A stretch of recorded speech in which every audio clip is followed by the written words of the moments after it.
Hi, I'm Leslie Meredith with Breakbulk Events and Media, and I'm here at Breakbulk Europe in Antwerp, and I have our keynote speaker of the day, Anna Stanič, with me, who did an excellent analysis of the changes ahead for trade in terms of Brexit, Trump, and many other things that are going on in the world.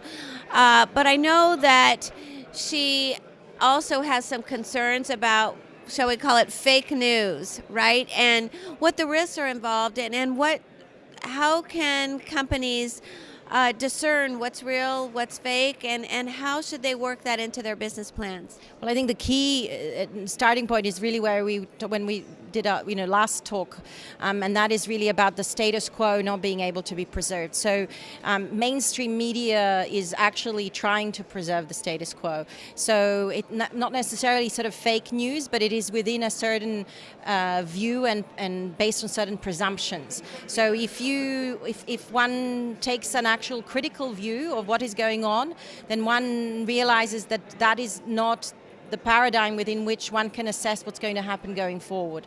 So it actually requires taking a step back and actually taking a critical view and actually developing one's own position for one's own business. And so starting with war game scenarios, starting with a hard look at the business, what could be the outcomes if different options are likely in 2 years' time or 5 years' time, and then saying, okay, once those scenarios are done for a specific business, what does that mean? What do we have to do? What do we need to ensure that we don't get to a certain outcome that we want? And then following the media with that perspective in mind. So it's actually applying a critical judgment rather than be a passive recipient of information. So the information no longer really comes from above and from the media. It's actually involving people and being prepared to listen with people of different views. I mean, I think that was the lesson of 2008. Definitely.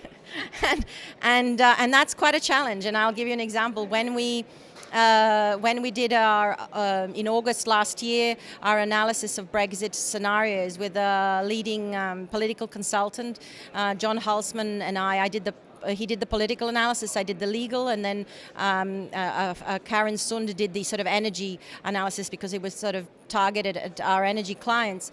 But in that we were fairly clear that hard Brexit was the only likely outcome given the scenario. In fact, John and I predicted Brexit even before it happened because of our analysis of what the reality was on the ground. Not that we wanted it, but that was the reality that was there. And most of our clients didn't like what they read in the report. I'm sure they didn't.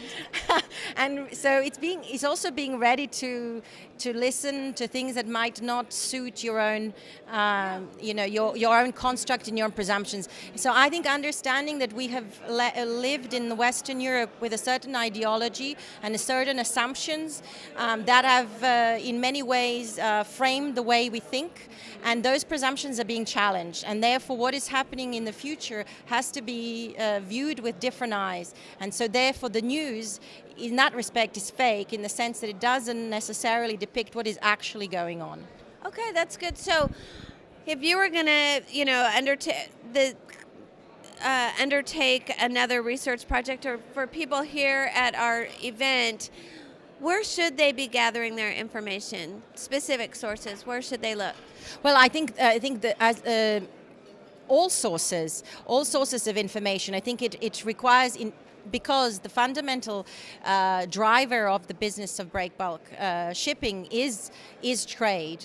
Anything that impacts on trade is important, and that's why part of my lecture today was actually to explain that a lot of the anti-globalization attitudes that Trump now exhibits, actually the European Union has in some guises already shown to exhibit. It's just that they've never been understood in that way because they don't promote themselves as they're not blatant anti, but the fundamentals that undermine multilateralism have been present in the European Union for the last decade.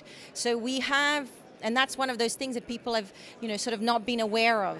It's a red flag. So looking at things unpicking things, and working with people who are prepared to challenge the standard viewpoint, I think is key. And there's many. I mean, this industry is extremely important, and if it was to take a position on things, I'm sure it could influence both at the national level and at the international level. So I think there's many things that can be done, and I think it actually, the industry must do that in order to ensure that business can continue in terms of trade going forward. Excellent. Thank you so much. You're welcome.